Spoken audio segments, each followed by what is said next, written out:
Hola amigos, una vez más bienvenidos a la búsqueda de Dios. Bueno, esta vez la verdad es que quiero compartir un sueño profético con ustedes, que es parte también de esta serie que comencé hace rato, ya en el verano, si no me equivoco. Creo que este es el cuarto sueño profético que voy a compartir con ustedes. Este sueño lo tuve el año 2017, exactamente el día 26 de mayo, y me he sentido inquietado un poco para compartirlo, y por eso antes de seguir o antes de terminar lo que estoy hablando, lo que estoy compartiendo con ustedes sobre la misericordia de Dios, quisiera compartir esto también con ustedes.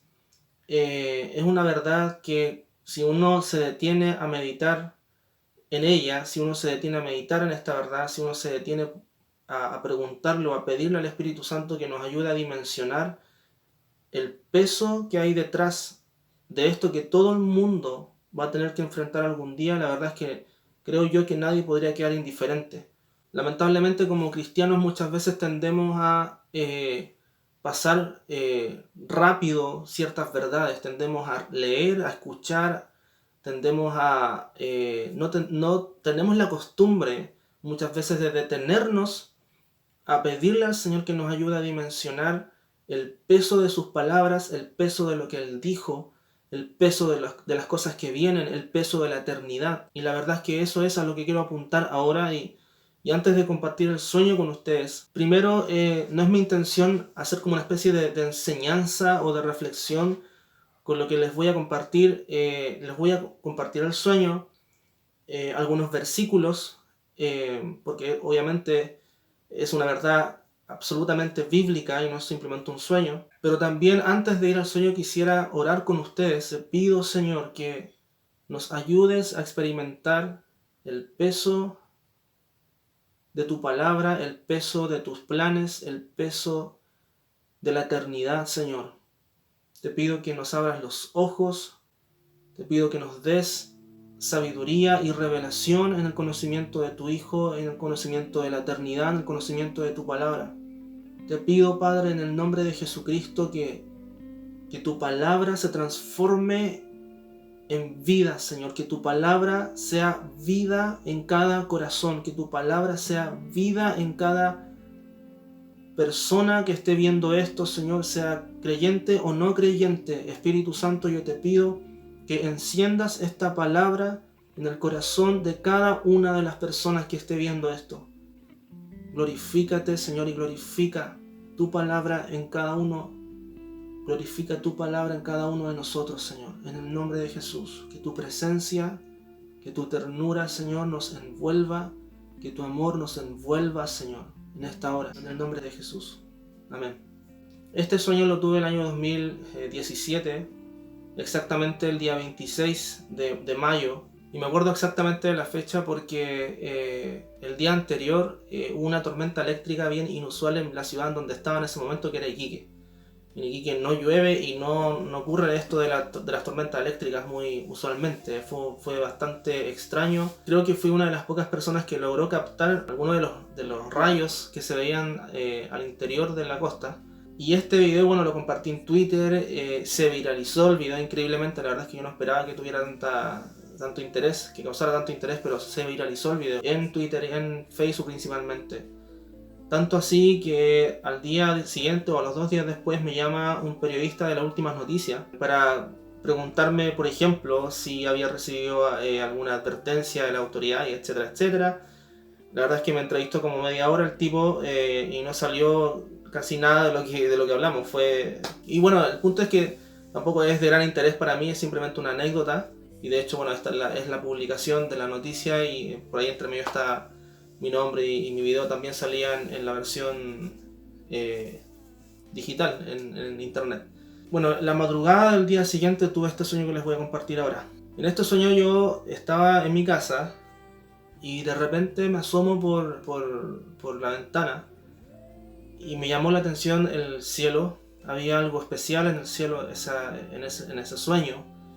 Era de noche, pero al mismo tiempo estaba como del color del atardecer, estaba como anaranjado. escuchaba voces, habían voces que se escuchaban en toda la ciudad, eran una o dos voces que se escuchaban en toda la ciudad, llenaban el aire de la ciudad, pero no tenía muy claro quiénes eran, de dónde venían. Yo estaba seguro de que eran hombres, que eran personas que estaban hablando con un micrófono o por un megáfono, no sé, una cosa así, anunciando algo. El sentir del tono de la voz, de estas voces, era de que estaban anunciando algo y era algo alarmante, no era algo que debiera tomar a la ligera, era algo que llamaba la atención, que llamó mi atención. El punto es que salí de mi casa, seguía escuchando estas voces, seguía asomándome para tratar de identificar de dónde venían y quiénes eran. Pero llegó el punto en que me di cuenta de que no eran voces de hombres, sino que eran voces de ángeles. Estas voces, la verdad es que eran alarmantes, como les dije, eran voces increíblemente intensas, no se los podría imitar de ninguna forma. Eran voces que estaban proclamando el juicio del Señor. Era el juicio futuro del Señor, el juicio final, el momento en el que todos vivos, en ese momento, y muertos, tendrán que pararse delante del trono del Señor y dar cuenta de todo lo que hicieron. Esto es algo absolutamente bíblico que también lo voy a detallar, pero este ángel estaba proclamando el futuro juicio del Señor con una urgencia impresionante. Era todo lo que hacían en ese momento, y las voces de este ángel en particular, como les dije, también llenaba la ciudad. Cuando escuchaba al ángel proclamar esto, al mismo tiempo vi a cierta persona, porque me paseaba por cierta calle de esta ciudad mientras escuchaba a este ángel, y cuando veía a esta persona sentía de parte del Señor lo siguiente. Sentía que el Señor, no escuché su voz, pero simplemente sentí de parte del Señor: quiero que los hombres se vuelvan a mí. Sentía de parte del Señor de que Él quería urgentemente de que enderezáramos nuestros caminos. Y mientras vi a esta persona, sentí esto, seguí caminando por esta calle hacia otra dirección, más hacia donde estaba la voz del ángel. Me paraba en cierta esquina y oraba un salmo y le decía al Señor: sí, Señor, amén. Tú eres grande y temible sobre toda la tierra. Así terminó el sueño, y fue y ha sido una de las pocas veces en que despierto llorando y despierto con un sentido de urgencia increíble. Todavía tenía muy claro la intensidad de la voz del ángel, la urgencia con la que estaba proclamando el futuro juicio del Señor. Ahora, la escena que pude ver en ese momento es muy similar a lo que está en Apocalipsis 14, 6 y 7. En Apocalipsis 6 dice: vi otro ángel que volaba y que llevaba un mensaje eterno para anunciarlo a los que viven en la tierra, a todas las naciones, razas, lenguas y pueblos. Decía con fuerte voz: teman a Dios y denle alabanza, pues ya llegó la hora en que Él ha de juzgar.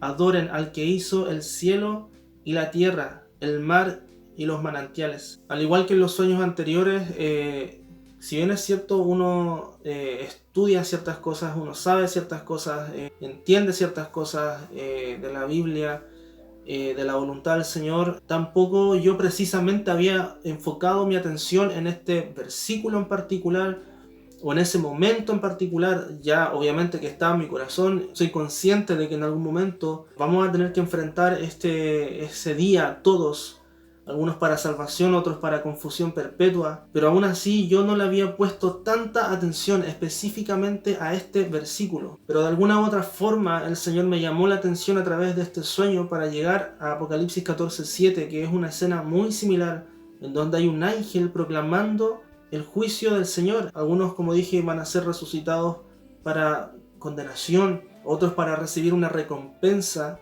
de acuerdo a lo que hicieron. Los que creyeron en el Señor van a recibir una recompensa de acuerdo a lo que hicieron. Bueno, ahora también, cuando estaba meditando sobre específicamente lo que está en Apocalipsis 20, del 12 al 15, puedo entender lo siguiente. Puedo entender que incluso las personas no salvas, las personas que no hayan recibido a Jesucristo como su Señor y su Salvador aquí en la tierra, en este tiempo, van a presenciar el momento en el que los hijos e hijas del Señor van a ser recompensados.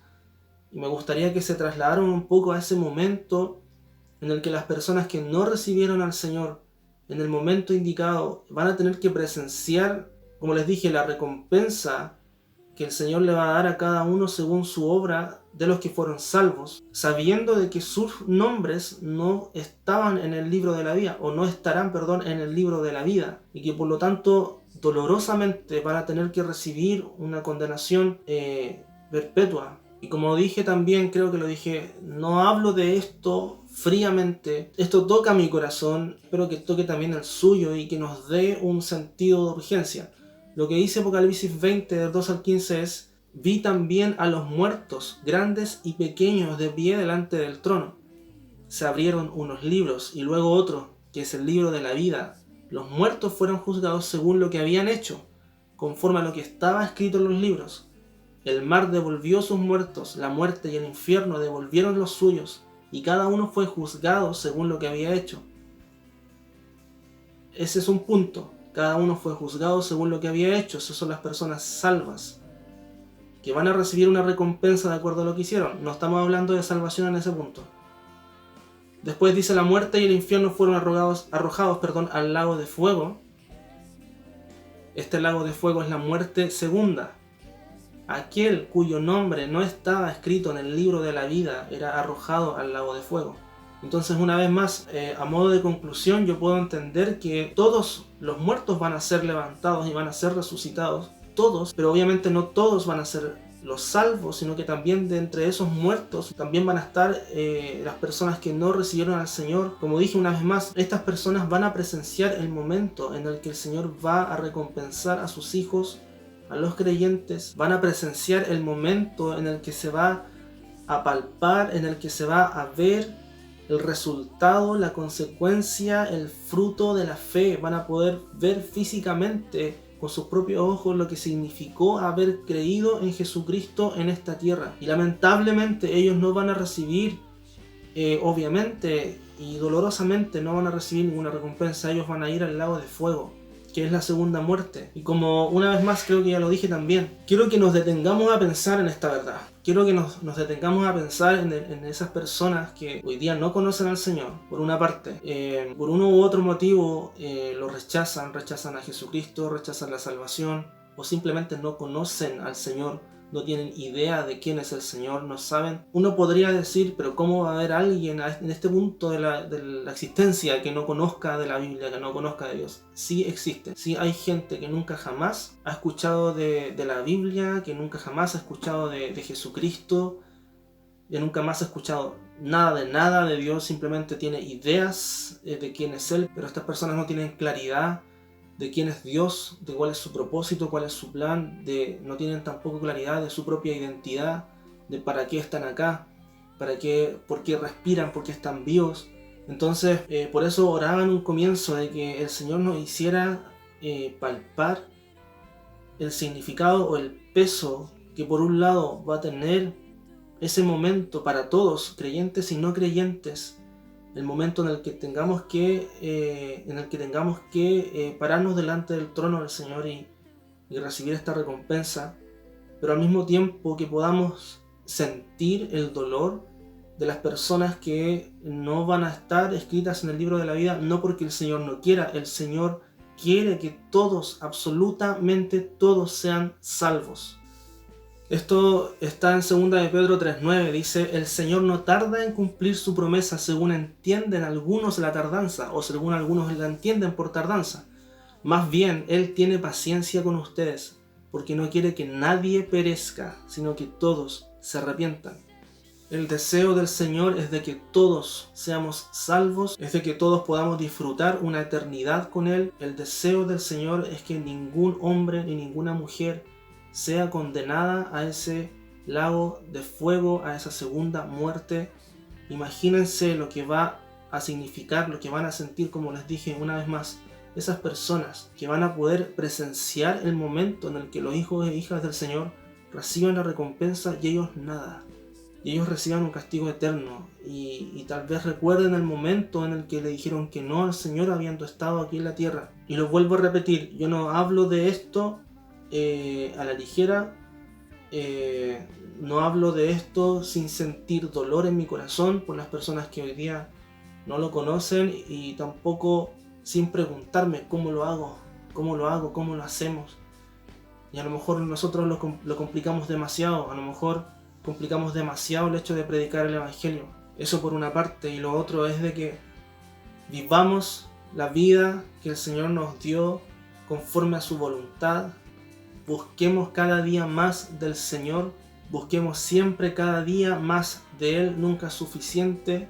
No seamos irreverentes con el Señor, no nos familiaricemos con quién es Él, no cometamos el error de pensar que ya lo sabemos todo como cristianos, que ya es suficiente con lo que tenemos. Sigamos buscando más de Él, seamos como niños que siempre se sorprenden y tienen una sensación de asombro, incluso por las cosas más sencillas. Seamos así delante del Señor, no perdamos esa sensación de asombro, no perdamos la inocencia delante del Señor, sigamos corriendo para conocerlo más, para hacer su voluntad cada día más plenamente aquí en esta tierra, para exaltar su nombre, para predicar su palabra, etc. Y termino con esto. 2 Corintios 5:10 dice: porque es necesario que todos comparezcamos ante el tribunal de Cristo, para que cada uno reciba lo que le corresponda, según lo bueno o malo que haya hecho mientras vivió en el cuerpo. 2 de Pedro 2:9. Todo esto demuestra que el Señor sabe librar de la prueba a los que viven como Dios quiere, y reservar a los impíos para castigarlos en el día del juicio.